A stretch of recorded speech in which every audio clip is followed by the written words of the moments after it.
صباح الفل يا قلبي، اختكم هناء بتصبح عليكم. بص يا حبايبي، ده كيلو ونص بدنجان ب10 جنيه. هو مش مغسول، انا شاريه امبارح، ولكن انا هشتغل بيه النهارده. عشان كده انا ما غسلتهوش لغايه ما يجي من الشغل، عشان ما يتبلش، ما ي...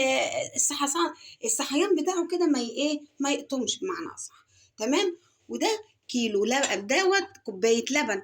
انا بتعامل معاها بدل بعمل خلطة الكرنبيت اللي هي للقلي. ودي كوباية دقيق برضو بتعامل بيها عشان اعمل خلطة الكرنبيت المقلي. ده قرص كرنبيت انا ما شاء الله جبته امبارح ب10 جنيه.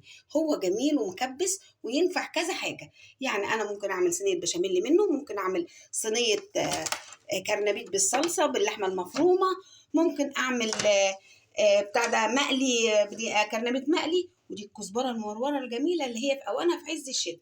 دي معلقه فلفل اسمر، معلقه كمون، معلقه راسين توم اللي بيها عشان الخلط.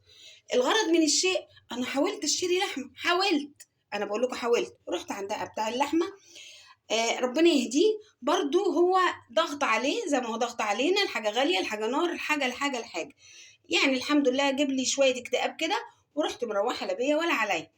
الفرخه انت عارفاها بكام؟ ده ب 250 يا استاذه. ماشي يا عم سيبني، انا قلت لك انا رايحه اجيب فراخ، انا جايه اشتري لحمه، انت مالك؟ المهم مش دي المشكله. اعدي لا بيا ولا عليا، ينادي عليا بتاع السمك. والله ما اشتريت سمك امبارح. يا ام رحمه مالك يا محروس؟ تعالي يا ام رحمه، السمك بقى غالي نار، ده غلى الضعف. ده البوري بقى ب100 جنيه، ده البوري بقى ب90 جنيه، ده السمك ب60 جنيه. طب ماشي وماله؟ انا جيت لك سالتك هو بكام؟ يا حبايبي ما تعقدناش، هي الدنيا لوحدها متصعبه، والله ما تصعبوها علينا. انا عارفه ان كل شده وراها فرج، كل شده وراها فرج. يا رب افرجها علينا جميعا يا رب. عديها على خير. ايه المانع ان انا اعمل كرنبيت قرص ب10 على ب10 بدنجان؟ انا عارفه ان الزيت غالي وماله، بس هيبقى عندي 3 طبخات ينفع انك انت تقسميهم على 3 ايام. تمام يا حبايبي؟ معلش حاولوا تتفاعلوا مع اللي احنا فيه. هو صعب عليكم وعليا، اوعى تفتكروا ان هو مش عليا برضو صعب. يا ولاد كله خير من عند ربنا، اطلبوا الخير من ربنا، ربنا هيرزقنا بيه بإذنك يا رب.